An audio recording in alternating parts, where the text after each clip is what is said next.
Hi friends, ഏതോ ജന്മകൽപ്പനയുടെ ഇന്നത്തെ episode റിവ്യൂയിലേക്ക് എല്ലാവർക്കും സ്വാഗതം. അങ്ങനെ നമ്മുടെ ശ്രുതിയാണെങ്കിൽ ടെൻഷനോടെ ഇരിക്കുകയാണ്. അശ്വിൻ സാറിനെ ഇനി എന്ത് പറഞ്ഞ് ഞാൻ വിശ്വസിപ്പിക്കും? അമ്മയെ കൊണ്ടും അമ്മായിയെ കൊണ്ടും പറയിപ്പിച്ചാലോ? അവർക്കറിയാലോ സത്യാവസ്ഥ. അല്ലെങ്കിൽ അത് വേണ്ട, സാറല്ലെങ്കിലേ ചൂടില്ല. ഇനിയിപ്പോൾ അവര് അതേക്കുറിച്ച് പറയാൻ തുടങ്ങിക്കഴിഞ്ഞാൽ അശ്വിൻ സാർ എങ്ങാനും 6 മാസ കോൺട്രാക്റ്റിലാണ് ഈ കല്യാണമെന്ന് അവരോട് പറഞ്ഞാൽ അത് കുഴപ്പമാവും. ഇനിയിപ്പോൾ എന്താ ഒരു വഴി? എന്തെങ്കിലും വഴി വേഗം കണ്ടേ തീരുള്ളൂ എന്നും പറഞ്ഞിങ്ങനെ ആലോചിക്കുകയാണേ. അതും വിചാരിച്ച് ശ്രുതി ചെല്ലുന്നത് നേരെ ശ്യാമിന്റെ അടുത്തേക്കായിരിക്കും.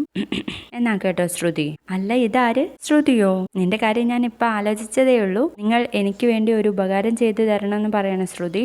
ഉപകാരോ? നിനക്ക് വേണ്ടി നീ ചോദിക്കാതെ തന്നെ ഉപകാരം ചെയ്യാനല്ലേ ഞാൻ ഇവിടെ നിൽക്കുന്നത്. എന്ത് വേണമെന്ന് പറഞ്ഞോ എന്നങ്ങ് പറയുന്ന നേരത്ത് നമ്മുടെ ശ്രുതിയാണെങ്കിൽ, നിങ്ങളെയും എന്നെയും കുറിച്ച് എന്റെ ഭർത്താവിന് ഒരു തെറ്റിദ്ധാരണയുണ്ട്, അതൊന്ന് മാറ്റണം. നിങ്ങളെ ഭാഗത്തായിരുന്നു തെറ്റ് എന്ന് സാറിനോട് പോയി നിങ്ങൾ പറഞ്ഞു കഴിഞ്ഞാൽ സാർ അത് വിശ്വസിക്കും. പോരാത്തതിന് ഇങ്ങനെ ഒരു തെറ്റ് ഇനി ആവർത്തിക്കില്ല എന്ന് കൂടി പറയണം. ഓ, അങ്ങനെയാണോ? അതെങ്ങനെ സാധിക്കും ശ്രുതി? അത് സാധിച്ചേ പറ്റുള്ളൂ എന്ന് പറയണം കേട്ടോ നമ്മുടെ ശ്രുതി. അത് പറഞ്ഞില്ലെങ്കിൽ ബാധിക്കാൻ പോകുന്നത് നിങ്ങളെയും നിങ്ങളുടെ ജീവിതത്തെയാണ്. എന്റെ ജീവിതത്തെക്കുറിച്ച് ശ്രുതി എന്തിനു വിഷമിക്കുന്നത്? എനിക്കറിയാം, അതൊരു കുഴപ്പം വരാതെ സൂക്ഷിക്കാൻ. മറ്റെന്തെങ്കിലും പ്രശ്നമുണ്ടോ എന്ന് പറ ശ്രുതി. അത് എന്നെയും എന്റെ ഭർത്താവിന്റെയും ജീവിതത്തെയും ബാധിക്കും എന്നങ്ങ് പറയുന്ന നേരത്തെ നമ്മുടെ ശ്യാമാണെങ്കിൽ ഭയങ്കരമായിട്ട് അട്ടഹസിക്കാണ് കേട്ടോ. അത് പറ. അപ്പൊ നിങ്ങളുടെ ജീവിതം സേഫ് ആക്കാൻ വേണ്ടി ഞാനാണ് ഈ തെറ്റ് മുഴുവൻ ചെയ്തതെന്ന് പറയണം. അതല്ലേ ശ്രുതിക്കുട്ടി ഉദ്ദേശിച്ചത്? ആ, അത് തന്നെ. അതെങ്ങനെ പറയും ശ്രുതി ഞാൻ എന്റെ അളിയനോട് ചെന്ന്? അത് കേൾക്കുമ്പോ എന്റെ അളിയന് വല്ലാത്ത വിഷമാവില്ലേ? നിങ്ങൾ അത് പറയാതെ ഇരുന്നാലാണ് കൂടുതൽ പ്രശ്നം ഉണ്ടാവാൻ പോകുന്നത്. അതുകൊണ്ട് പ്ലീസ് എന്റെ കൂടെ വരണം. അതുകൊണ്ട് എനിക്ക് എന്താ ലാഭം ശ്രുതി? ലാഭോ? അതെ, ഒരു പാലട്ട അങ്ങോട്ടും ഇങ്ങോട്ടും വേണമെന്നല്ലേ ഈ ശ്യാം മാധവ് ഒരു ലാഭവും പ്രതീക്ഷിക്കാതെ ഒരു ഡീലിനും ഇറങ്ങി പുറപ്പെടാറില്ല എന്ന് പറയണേ. നിങ്ങൾ എന്താ ഉദ്ദേശിക്കുന്നത്? നീ പറയുന്നത് പോലെയൊക്കെ ഞാൻ കേട്ടാൽ ഞാൻ പറയുന്നത് പോലെയൊക്കെ നീയും കേൾക്കേണ്ടി വരും. നിങ്ങളുടെ ഉദ്ദേശമൊക്കെ എനിക്ക് മനസ്സിലായി. അയ്യോ, ശ്രുതിക്കുട്ടി എന്നെ വല്ലാതെ തെറ്റിദ്ധരിച്ചിരിക്കുക. ഞാൻ ഉദ്ദേശിച്ചത് നീ പറയുന്ന എല്ലാ കാര്യവും ഞാൻ അളിയനോട് പോയി പറഞ്ഞ് നിങ്ങളുടെ ജീവിതം ഞാൻ സേഫ് ആക്കി തരാം. പക്ഷെ ഒരേ ഒരു ഉപകാരം മാത്രം ശ്രുതിക്കുട്ടി ചെയ്താൽ മതി. ഈ ഫയലിൽ ഒരേ ഒരു ഒപ്പ് അത് ശ്രുതിക്കുട്ടി എനിക്ക് സാധിച്ചു തരണം. പറ്റില്ല. നിങ്ങൾക്ക് വേണമെങ്കിലേ നിങ്ങൾ തന്നെ പോയി അശ്വിൻ സാറിനെ കൊണ്ട് സൈൻ ചെയ്യിപ്പിച്ചോ. അത് നേരിട്ട് പോയി ചെയ്യാൻ പറ്റാത്തത് കൊണ്ടാണല്ലോ ശ്രുതിയെ ഈ ടാസ്ക് ഏൽപ്പിക്കുന്നത്. പറ്റില്ല എന്നല്ലേ പറഞ്ഞത്? എങ്കിൽ പിന്നെ ശ്രുതി പറഞ്ഞതും എനിക്ക് ചെയ്യാൻ പറ്റില്ല എന്ന് കൂട്ടിക്കോ. വിട്ടുകളഞ്ഞേക്ക് എന്നങ്ങ് പറയുന്ന നേരത്തെ നമ്മുടെ ശ്രുതി ശ്യാമിന്റെ അടുത്ത് നിന്ന് പോവാണ് കേട്ടോ. അപ്പൊ ശ്യാമ് ശ്രുതിയെ നോക്കി ഒരു വല്ലാത്ത ചിരിയാണ് കേട്ടോ. തുടർന്ന് നമ്മുടെ അശ്വിനാണെങ്കിൽ ലാപ്ടോപ്പും തുറന്നു വെച്ചിരിക്കട്ടോ. കൂടെ നമ്മുടെ മുത്തശ്ശിയും അഞ്ജലിയും മനോരമയും ഉണ്ട്. പക്ഷെ ലാപ്ടോപ്പിൽ വർക്ക് ചെയ്യുന്നല്ല. അശ്വിൻ ശ്രുതി പറഞ്ഞ കാര്യങ്ങളെ കുറിച്ച് ഇങ്ങനെ ആലോചിക്കുകയാണേ. നിങ്ങൾ എന്തുകൊണ്ട് ഇത് കല്യാണത്തിന് മുന്നേ എന്നോട് പറഞ്ഞില്ല?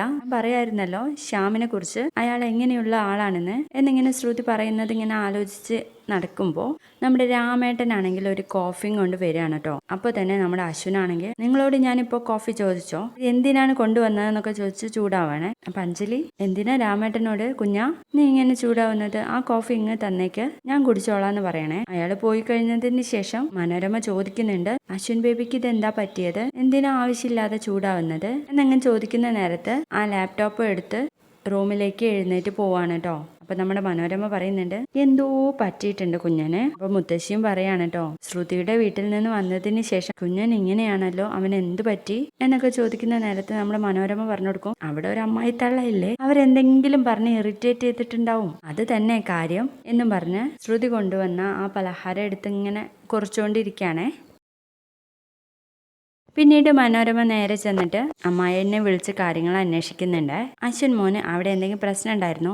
ഇവിടെ എന്ത് പ്രശ്നം മനോരമ? അല്ല അശ്വിൻ ബേബി അവിടെ കംഫർട്ട് സോണിലല്ലായിരുന്നോ? അതെ, അശ്വിൻ കുഞ്ഞും ശ്രുതിയും ഒക്കെ ഇവിടെ ഹാപ്പി ആയിരുന്നല്ലോ. എന്ത് പറ്റി മനോരമ? അല്ല, അശ്വിൻ ബേബിക്ക് അവിടെ നിന്ന് വന്നതിന് ശേഷം എന്ത് ചോദിച്ചാലും നോ നെവർ എന്ന് മാത്രമേ പറയുന്നുള്ളൂ. എന്തോ പ്രശ്നം ഉണ്ടായിട്ടുണ്ട് എന്ന് പറയുന്ന നേരത്തെ നമ്മുടെ അമ്മായി ആണെങ്കിൽ, അതെ, ഹാപ്പി ആയിട്ട് ഇരുന്ന ഒരു സ്ഥലത്ത് നിന്ന് മറ്റൊരു സ്ഥലത്തേക്ക് എത്തുമ്പോൾ ആ മൂഡൊന്ന് ചേഞ്ച് ആയി വരാൻ കുറച്ച് ടൈം എടുക്കും മനോരമ, അതുകൊണ്ടായിരിക്കും എന്നും പറഞ്ഞ് അങ്ങോട്ടും ഇങ്ങോട്ടൊക്കെ വെക്കുകയാണ് കേട്ടോ. തുടർന്ന് നമ്മുടെ അഞ്ജലി ശ്രുതിയോട് സംസാരിക്കാൻ വേണ്ടിയിട്ട് പോവാണ്. അപ്പൊ അഞ്ജലിക്ക് ശ്രുതി കുറച്ച് ഡ്രസ്സൊക്കെ എടുത്തു കൊടുക്കുകയാണ് കേട്ടോ. ഇതെന്താ ശ്രുതി? ഇത് അഞ്ജലി ചേച്ചിക്കും കുഞ്ഞുവാവയ്ക്കും അമ്മ തന്നു വിട്ടതാ. എന്റെ കുഞ്ഞുവാവയ്ക്ക് കിട്ടിയ ആദ്യത്തെ സമ്മാന. നന്നായി. പിന്നെ ശ്രുതി, നീയും കുഞ്ഞനും നിന്റെ വീട്ടിൽ ഹാപ്പി ആയിരുന്നോ? അതെ ചേച്ചി. എന്നിട്ട് നിനക്കെന്താ ഒരു സന്തോഷമില്ലാത്തത്? ഏയ് അതൊന്നും ഇല്ല ചേച്ചി. നിങ്ങളുടെ കല്യാണം കഴിഞ്ഞിട്ട് കുറച്ച് നാളല്ലേ ആയിട്ടുള്ളൂ. എല്ലാം ഒന്ന് പൊരുത്തപ്പെട്ട് വരാൻ സമയമെടുക്കും. പിന്നെ കുഞ്ഞന്റെ കാര്യമാണെങ്കിൽ ആളൊരു മുൻശുണ്ടിക്കാരനാ. അത് കഴിഞ്ഞ് കുറച്ചു നേരം കഴിഞ്ഞു കഴിഞ്ഞാൽ അവൻ അങ്ങ് ശാന്തനാക്കും. അപ്പൊ വേണം എന്തെങ്കിലും പറഞ്ഞ് മനസ്സിലാക്കാൻ.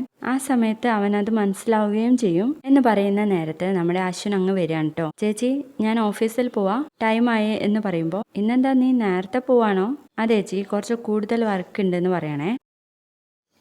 ആ സമയത്ത് നമ്മുടെ ശ്രുതി അശ്വിനെ നോക്കുകയും അശ്വിനോട് ഇങ്ങനെ ആക്ഷൻ കാട്ടുക കേട്ടോ. ഷർട്ടിന്റെ കുടുക്ക് പോന്നിട്ടുണ്ട് എന്നുള്ള കാര്യം. അപ്പൊ അശ്വിന് ആദ്യം മനസ്സിലാവില്ല, എന്താ എന്ന് ചോദിക്കാണ്. പിന്നെയും ഇങ്ങനെ ആക്ഷൻ കാട്ടുന്ന കാണുമ്പോൾ ഇങ്ങനെ തൊട്ടു നോക്കൂട്ടോ. അപ്പൊ കയ്യിലെങ്ങ് ആ കുടുക്ക് പോരും.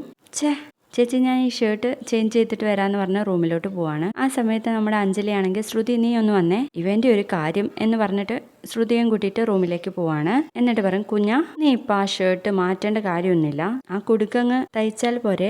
അതിനൊന്നും നേരമില്ല ചേച്ചി. ഇപ്പൊ ഒരു കുടുക്ക് തയ്ക്കാൻ 1 മിനിറ്റ് പോലും ആവില്ലല്ലോ കുഞ്ഞാ. ആ മിനിറ്റ് വൈകിയാൽ ഒരു കുഴപ്പമില്ല. ഇതാ ശ്രുതി എന്നും പറഞ്ഞ് നൂലും സൂചിയും കയ്യിൽ കൊടുക്കാൻ കേട്ടോ ശ്രുതിയുടെ. എന്നിട്ട് അഞ്ജലി അവിടെ നിന്ന് മാറിപ്പോകുന്നുണ്ട്. ശ്രുതി ആണെങ്കിൽ ഒന്ന് പേടിച്ചിട്ടാണ് കേട്ടോ അശ്വിന്റെ അടുത്തേക്ക് ചെല്ലുന്നത്. പിന്നെ കുടുക്ക് തുന്നാൻ തുടങ്ങി കഴിഞ്ഞപ്പോൾ രണ്ടുപേരും കണ്ണോട് കണ്ണ് നോക്കി നിൽക്കുന്ന ഒരു ഭാഗത്തോടെ ഇന്നത്തെ എപ്പിസോഡ് തീർന്നു. ബൈ.